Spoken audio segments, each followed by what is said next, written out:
చేస్తున్నారంటే అయ్యవారు ఏం చేస్తున్నారంటే చేసిన తప్పులను దిద్దుకుంటున్నారు అన్నట్టుగా కాలక్షేపం చేస్తున్నట్టుగా కనిపిస్తుంది తప్ప మరొకటి కాదు అని చెప్పాల్సి వస్తుంది.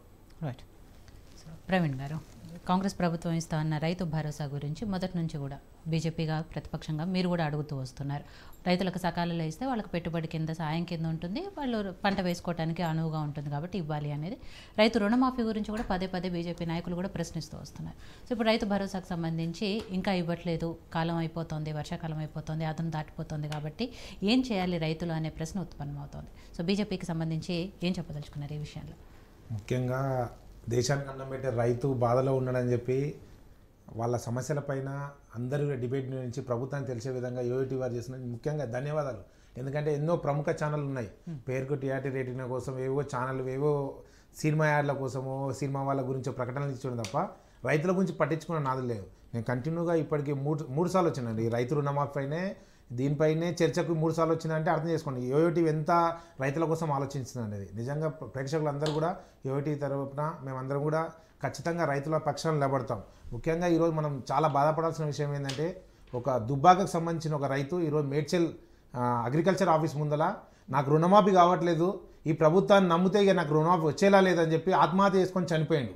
గాంధీ హాస్పిటల్లో ఇప్పుడు ఆయన శివం కూడా ఉంది, అక్కడ నుంచి మాచరికి ఆయన కుటుంబ సభ్యులు తీసుకొని వెళ్ళిపోతున్నారు.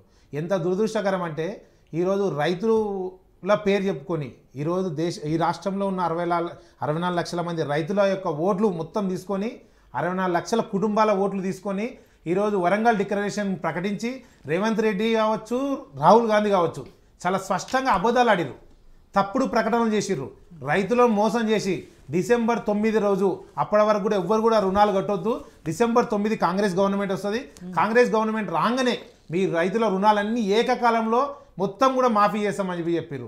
రాహుల్ గాంధీ చేత అబద్ధం ఆడిచ్చారు రేవంత్ రెడ్డి, అధికారం కోసం కేవలం అధికారం కోసం అబద్ధం ఆడిపించారు. ఈరోజు అధికారం వచ్చిన తర్వాత 9 నెలలు గడుస్తున్నది, ఇంతవరకు రైతు రుణమాఫీ కావచ్చు, రైతు భరోసా కావచ్చు, ఇంతవరకు ఏ క్లారిటీ లేదు.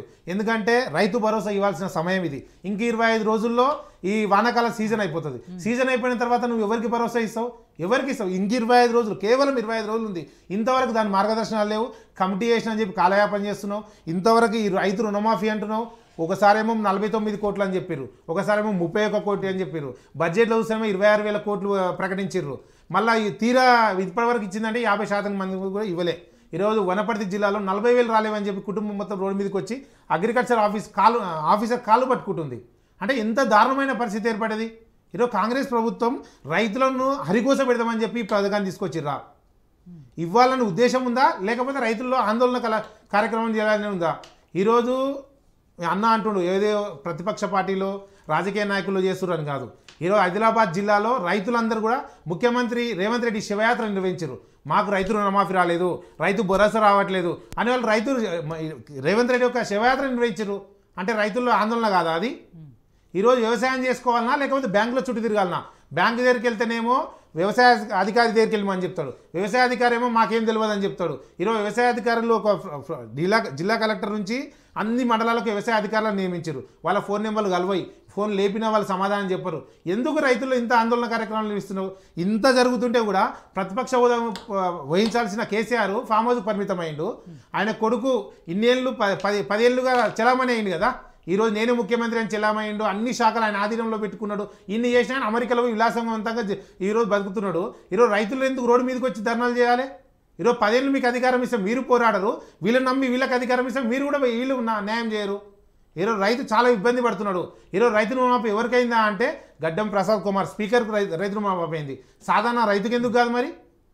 ఈరోజు మహబూబ్నగర్ జిల్లాలో ఒక రైతుకి ఎందుకు కాలే? వేముల వీరేశన్ రైతు రుణమాఫీ అయింది, మరి నార్మల్ రైతుకి ఎందుకు కాలే? ఈరోజు కేవలం కాలయాపన చేయడానికే కమిటీలు వేస్తున్నారు వీళ్ళు. మేము భారతీయ జనతా పార్టీ తరఫున కూడా మేము ప్రభుత్వాన్ని కూడా చాలా డిమాండ్ చేసినాం. మేము టోల్ ఫ్రీ నెంబర్ పెట్టినాం, భారతీయ జనతా పార్టీ రాష్ట్ర కార్యంలో టోల్ ఫ్రీ నెంబర్ పెడతాం.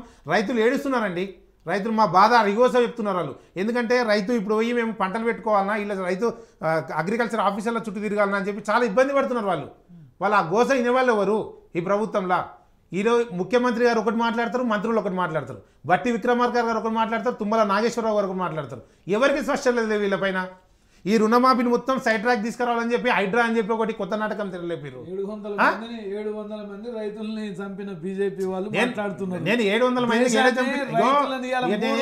కొత్త నాటకం అది, నాటకం అది. ఈ రోజు పక్క దేశాలకు వెళ్ళి తీసుకొచ్చి ఢిల్లీ సరిహద్దుల్లో నాటకం ఆడుతున్నారు. ఈ రోజు నిజమైన రైతు ఎవరు కూడా అక్కడ ధర్నా చేయట్లే. ఢిల్లీలో ఏ రైతు కూడా ధర్నా చేయట్లే. వాళ్ళ వ్యవసాయం వాళ్ళు చేసుకుంటారు. కేవలం ఒక దేశం అంటే ఒక హర్యానానో పంజాబ్ కాదు కదా, అక్కడ నుంచి కేజ్రీవాల్ ప్రభుత్వం కావచ్చు, కాంగ్రెస్ ప్రభుత్వం కావచ్చు, ఆడికెళ్ళి పేరు తీసుకొచ్చి వాళ్ళకి డబ్బులు ఇచ్చి తీసుకొచ్చి ఆడ ధర్నాలు చేస్తున్నారు. బీజేపీ ఆడ ధర్నాలు చేయించి ధర్నాలు చేపిస్తున్నారు.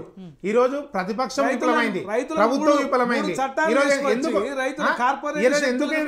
ఇంతగానో కాంగ్రెస్ వెనుకబడిపోతుంది? భారతదేశంలో ఒక్క రైతు కన్నా ₹100 రుణమాఫీ. నువ్వు మాట్లాడుతున్నావు, నేను స్పష్టంగా విన్నా. నేను మాట్లాడుతున్నావు, నువ్వు మాట్లాడిన అవకాశం ఇయ్యి. ఈ రోజు మీరు ఇచ్చిన మాట పైన ఎక్కడైనా ఉన్నారా? ఈరోజు చాలా స్పష్టంగా డిసెంబర్ 9 రోజు మీరు రైతు రుణమాఫీ చేస్తా అని చెప్పారు. ఈరోజు సెప్టెంబర్ 6 తారీఖు వరకు ఇంతవరకు రైతు రుణమాఫీలు ఇంకా 50% మంది కాలే. 9 తారీఖు రుణమాఫీ అవుతా అని చెప్తే మా అందరు కూడా సంతోషపడ్డాము.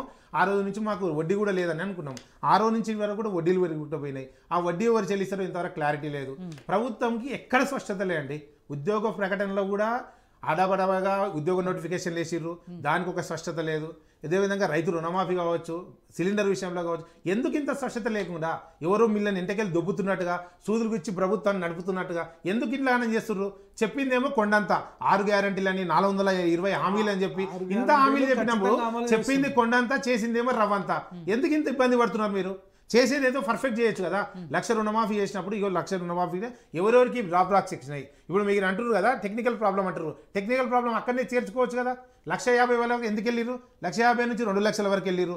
ఎక్కడ కూడా స్పష్టత లేదు. ఇది ఎలక్షన్ల కోసం స్టంటా, లేకపోతే పైన పక్క రాష్ట్రాల ఎలక్షన్ల కోసం మేము రైతు రుణమాఫీ చేసామని చెప్పుకోవడానికి అడుగుతున్నా? ఎందుకనేది స్పష్టత లేదు. ముఖ్యమంత్రికి కూడా స్పష్టత లేదు. ముఖ్యమంత్రి మాట వినేటట్టు కింద అధికారులు కూడా పనిచేయట్లేదు. ఈరోజు ఆయన ముఖ్యమంత్రిగా రాజేస్తే కూడా ఇక్కడ వ్యవసాయ శాఖ అధికారులు కూడా పనిచేయట్లేదు. ముఖ్యంగా చాలా దీనావస్థకు చేరుకుంది ఈ ప్రభుత్వం. ఇది చాలా క్లియర్ అండి. లేదు బీజేపీ కోటేశ్వరరావు గారు అన్నట్టు మీరు కమిటీల పేరుతో కాలయాపన చేసుకుంటూ పోతే రైతులకి